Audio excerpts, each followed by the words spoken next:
उनमें से किसी एक का नाम चूज करना चाहोगे जो मोस्ट हार्ड वर्किंग हो, तो आप उनमें से किसका नाम लोगे?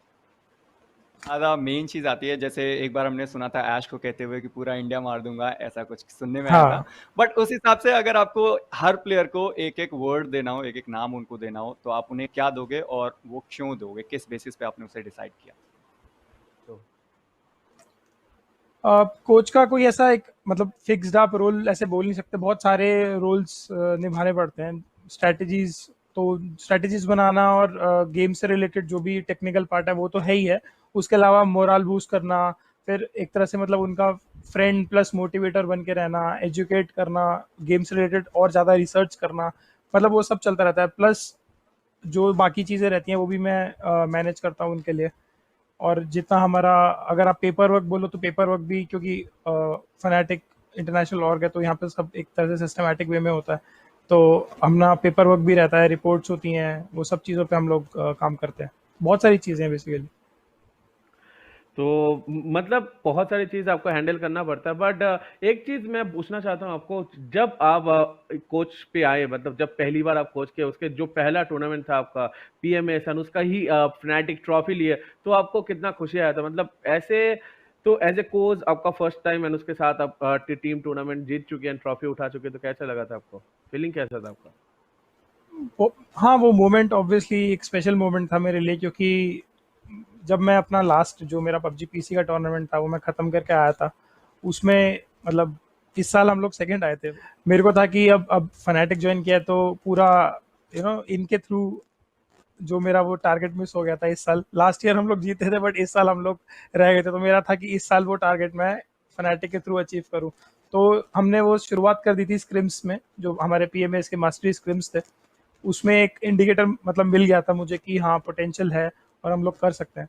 तो बस उसी के बाद फिर उस पर एडवांस चीज़ों पे मैंने काम किया और बूस्टेड रखा है इन लोगों को, ताकि हम लोग मेन इवेंट में परफॉर्म कर सके। और फॉर्चुनेटली हम लोग चैंपियंस भर के मतलब उभर के निकले वहाँ से।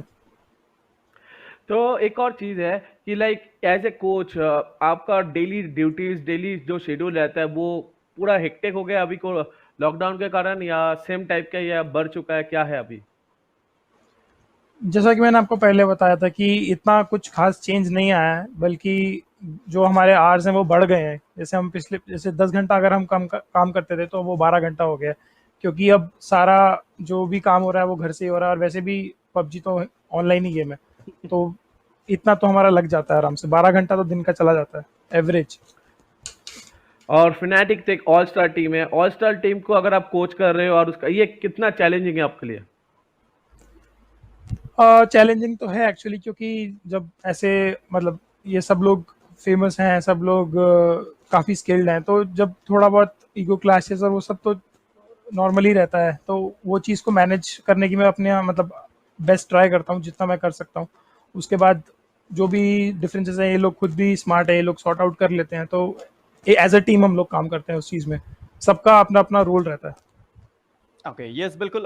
जिस तरीके से आप दोनों का कन्वर्सेशन था वो सुन के अच्छा लगा, आपने अच्छे तरीके से आंसर किए वहाँ पे। बट कुछ क्वेश्चंस ऐसे भी हैं, जैसे आप देखते हो सारे जो टीम्स हैं आपके वहाँ पे, आपके सारी टीम मेंबर्स की मैं बात करूँ तो अच्छे तरीके से वो लोग गेम में रहते हैं, गेम पूरा परफेक्ट तरीके से खेलते हैं। बट अगर मैं आपसे वहाँ पे पूछूँ कि ऑन स्ट्रीम नहीं, मतलब ऑफलाइन अगर आप उनको जब मैनेज करते हो, तो वहाँ पे सबसे ज़्यादा चाइल्डिश कौन है? मैं कहूँ तो ट्रबल मेकर, जिस तरीके से बोला जाता है कि अगर आप कुछ उनको बोलते हो तो वो किस तरीके से हैंडल करते हैं, या उस चीज़ को वो किस तरीके से लेते हैं? चाइल्डिश में आप पूछोगे तो मैं तो इसका नाम ही लूंगा, सबसे ज्यादा मस्ती करता है वो टीम में। उसको कुछ सीरियसली समझाओ तो भी वो उसमें मस्ती मजाक घुसा देता है। तो अच्छा एक वैसा माहौल बन के रहता है फन का। बट सीरियस टाइम पे फिर जब ज्यादा हो जाता है तो मैं फिर रोक भी देता हूँ उस चीज को। एक लिमिट तक होना चाहिए क्योंकि हर चीज।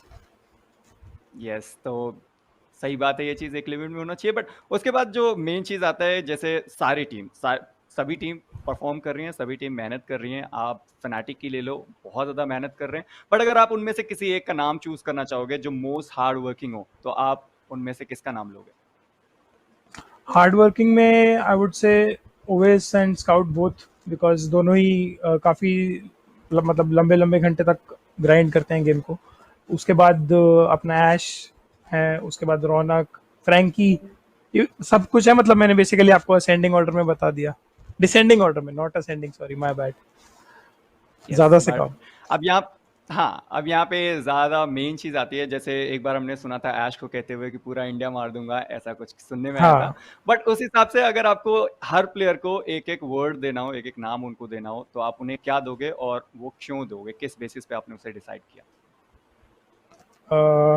स्टार्ट करते हैं ओवेस से। तो ओवेस को मैं बोलूँगा हार्ड वर्किंग और काम, क्योंकि रीज़न मैं आपको ऑलरेडी बता चुका हूँ कि सबसे ज़्यादा मतलब जो आर्ट्स डेडिकेट करता है वो ओवेस करता है, रिसर्च वाला काम भी वो करता है काफ़ी, और काम काम है काफ़ी। देन स्काउट एग्रेसिव, क्योंकि ये तो हम सब जानते हैं, तो किसी से छुपा नहीं है अब सब। आपने भी स्ट्रीम्स देखी है, मैंने भी देखी है, तो गुस्सैल एकदम। देन रौनक का मैं बोलूँगा थोड़ा सा लेजी है, थोड़ा सा आलस रहता है उसको, बट ठीक है, हम लोग पुश करते हैं तो वो फिर अब बैक ऑन ट्रैक आ जाता है। देन फ्रैंकी का मैं बोलूँगा बहुत मतलब क्विक लर्नर बोलूँगा उसको मैं, कि जो उसको बताया जाता है वो जल्दी से जल्दी उसको पिकअप करता है और इम्प्लीमेंट करने का ट्राई करता है, वो उसकी बहुत अच्छी क्वालिटी है। देन ऐश, ऐश का मैं बोलूँगा स्मार्ट है, क्योंकि जो उसका सपोर्ट, उसका रोल जो गेम में है वो सपोर्ट का है, तो वो उसको बहुत स्मार्टली प्ले करता है और टीम को मतलब जब जब भी उसकी रिक्वायरमेंट होती है हार्ड टाइम्स में, जब भी बहुत सारे नॉक्स होते हैं हमारी टीम के, तो वो एक मतलब मेडिक का भी काम करता है, सपोर्ट फायरिंग फायरिंग का भी काम करता है, तो वो मैं बोलूँगा स्मार्ट। और लास्ट में Paritosh, again he is a very calm personality, ज़्यादा बात बात नहीं करता है इधर उधर, वो भी गेम पे फोकस रहता है, तो इसलिए काम for him. Yes, on stream भी हमने कई बार ये चीज़ देखी है कि फनाटिक ऐश और फ्रैंकी दोनों हमेशा जब भी कोई कॉल वगैरह दिया जाता है तो वो कहते हैं ओके ओके ओके ठीक है, तो वो फॉलो करते हैं जो कि अच्छा लगता है देखे। बट उसके बाद अगर आप यहाँ पे स्ट्रेटजीज वगैरह की बात करो तो आप किस तरीके से स्ट्रेटजीज बनाते हो कि वो आपकी टीम के लिए एकदम परफेक्ट होती हो, और रोटेशंस वगैरह के बारे में आप उनको ऐसा मतलब क्या बताते हो जो कि उनके लिए परफेक्ट हो? ऐसा कुछ फिक्स प्लान नहीं रहता हमारा, हम लोग ज़्यादातर रिएक्टिव चीज़ों पे काम करते हैं। जैसे जो भी मेरा एनालिसिस रहता है हर मैच का, वो मैं उनसे डिस्कस करता हूँ, उसके बेसिस पे हम लोग डिसाइड करते हैं। कुछ ऐसा फिक्स नहीं है कि नहीं ये इसके बाद यही करना है, इसके बाद यही करना है। जो भी हमें इन्फो मिलती है गेम में उसके हिसाब से इम्प्रोवाइज करते हैं अपना गेम, और ऐसे प्रोसीड करते हैं, बेसिकली बिल्ड करते हैं स्टार्टिंग से गेम। क्योंकि हमारा ऐसा, आप अगर आप इरेंगल का ड्रॉप ही ले लो, वो भी ऐसा नहीं है कि कोई बहुत बड़ी सिटी है, अलग अलग कंपाउंड्स है, वहां से उतरना, फिर वहां पे कभी लूट का दिक्कत होना, कभी कुछ, कभी व्हीकल्स का, तो वहां से बेसिकली बिल्ड करना स्टार्ट करते हैं गेम, और एंड तक उसको ले जाने का ट्राई करते हैं, तो इम्प्रोवाइज करते हैं गेम में इन्फो के बेसिस पे। अच्छा, तो यहाँ पे कुछ स्पेशल ट्रिक्स वगैरह हैं कि आप टीम को अच्छे तरीके से बैलेंस कर सकते हो, जैसे सब कोई हर किसी की कॉल सुने, एज सच कुछ? ट्रिक्स तो ऐसा कुछ ट्रिक्स नहीं है, मैं तो बोलूंगा ये सारा आपका ग्राइंड का पार्ट है। कम्युनिकेशन पे आप जो बात कर रहे हैं वो पॉइंट कम्युनिकेशन का रहता है, तो जितना ज़्यादा आप बात करोगे गेम में, और सबसे ज़्यादा इसमें इंपॉर्टेंट रहता है आप रेलिवेंट बात करोगे। ऐसे बात करने को आप 100 चीज़ें 100 कॉल्स दे सकते हो गेम के बीच में, बट जो इंपॉर्टेंट रहता है वो रहता है कि आप रेलिवेंट कॉल दो जो उस सिचुएशन में ज़रूरी है, ताकि आपके जो टीम में एफिशिएंसी है वो उससे बढ़ती है। तो अगर आपके टीममेट्स सही कॉल्स दे रहे हैं सही टाइम पे, और प्रिसाइज कॉल दे रहे हैं, तो ये दो चीज़ें, प्रिसाइज और रेलिवेंट, ये दोनों का होना बहुत ज़रूरी है, तो इससे आपका कम्युनिकेशन अच्छा होता है। यस, और अगर हम सुपर हीरोज़ की बात करें तो जिस तरीके से आप देख रहे हो यहाँ पे फनाटिक का परफॉर्मेंस जिस तरीके का है सुपर हीरोज़ में, तो आपको ऐसा कुछ कोई आपका एक अप्रोच है जिससे आप इस टीम को फनाटिक को आप एक टाइटल जो है वो और दिला सकते हो, जैसे आपने पीएमएएस में किया था, आपने एक टाइटल दिलाया। कोई एक अप्रोच और है या फिर कोई एक स्ट्रैटेजी जिससे आप लीडर बोर्ड में और ऊपर पहुंच जाओगे? एक अगेन एक ऐसी कोई स्पेसिफिक स्ट्रैटेजी नहीं है, हर मैप के हिसाब से हमारा अलग अलग प्लान्स रहता है, बस देखना वही होगा कि वो एग्जीक्यूट हो पाता है कि नहीं प्रॉपरली, उस पर हम लोग ज़्यादा ध्यान देते हैं, क्योंकि प्लान बनाना एक पार्ट रहता है ऑब्वियसली, बट उसको एग्जीक्यूट करना एक चैलेंज रहता है हमेशा हर टीम के लिए। तो वो एग्जीक्यूशन हमारा प्रॉपरली हो, हम उस पर ध्यान देंगे सो दैट हम ये टाइटल जीत सकें। वन मोर लास्ट क्वेश्चन और सबसे ज़्यादा इंपॉर्टेंट क्वेश्चन कि आप जो प्लान्स वगैरह बनाते हो, स्ट्रेटजीज वगैरह बनाते हो, उसके चेंज होने का जो मैं बोलूँगा टाइमिंग, टाइम कितने टाइम में आप एक जो प्लान है या फिर स्ट्रेटजी है वो आप उसे चेंज करते हो ताकि लीडर बोर्ड में और ऊपर पहुंच जाओ? वो आप उसका ऐसा कुछ स्पेसिफिक टाइम नहीं है, रिएक्टिव जैसे मैंने आपको कहा हमारा सब कुछ रिएक्टिव होता है, तो अगर हमें लगता है कि ये पॉइंट पे हम सेम फॉलो कर सकते हैं तो हम सेम फॉलो करते हैं। अगर हमें लगता है कि अब कुछ थ्रेट है या किसी और के साथ अपना क्लैश हो सकता है तो फिर हम उस टाइम पे उसको चेंज करते हैं। तो ये सब रिएक्टिव रहता है, ये कुछ मतलब ऐसा कुछ पूरा प्री प्लान नहीं रहता है, सब रिएक्टिव बेसिस पे चलता है जो भी चेंजेस हमें करने होते हैं। So what do you Sparky? तो एक और क्वेश्चन जो था, जो सब दर्शकों को सुनना चाहते हैं कि लाइक हमारे फ्रैंकी भाई है, इसका फेस रिवील कब होने वाला है औरम भाई?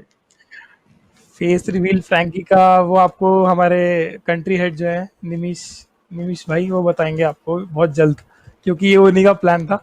तो वही उनके दिमाग में क्या है तो वो वही जानते हैं, उन्होंने हमें भी नहीं बताया, तो उसके लिए हम सबको लगता है साथ में वेट करना पड़ेगा उस मोमेंट का। वो तो वेट करना पड़ेगा, क्योंकि फ्रैंकी का फेस सबको देखना है। कम्युनिटी में कुछ कुछ बंदे को तो पता है जो मिले हैं, बट ज्यादातर हाँ बंदे को पता नहीं है। यस, मैंने भी कभी फेस टू फेस उससे मिला नहीं हूँ, एंड मेरे को भी पता चलना चाहिए मतलब क्या है, कैसा दिखता है, क्योंकि जो मास्क पहन कर रहता है तो क्यूट जैसा तो लगता है, बट ओरिजिनल में कैसा होगा, क्योंकि वो बहुत बंदे का ये तो क्वेश्चन है ही दिमाग में कि कब इंसान उसका जैसा ही फेस दिखता रिवील है, होने वाला चिंता है। मत करो, वही एक नाक दो आंख वही सब कुछ सेम है एकदम। तो औरम भाई, थैंक यू फॉर ज्वाइनिंग, आपके साथ बातचीत करके अच्छा लगा। Thanks for giving the time औरम भाई। My Thank you pleasure so much. Guys, thank you so much.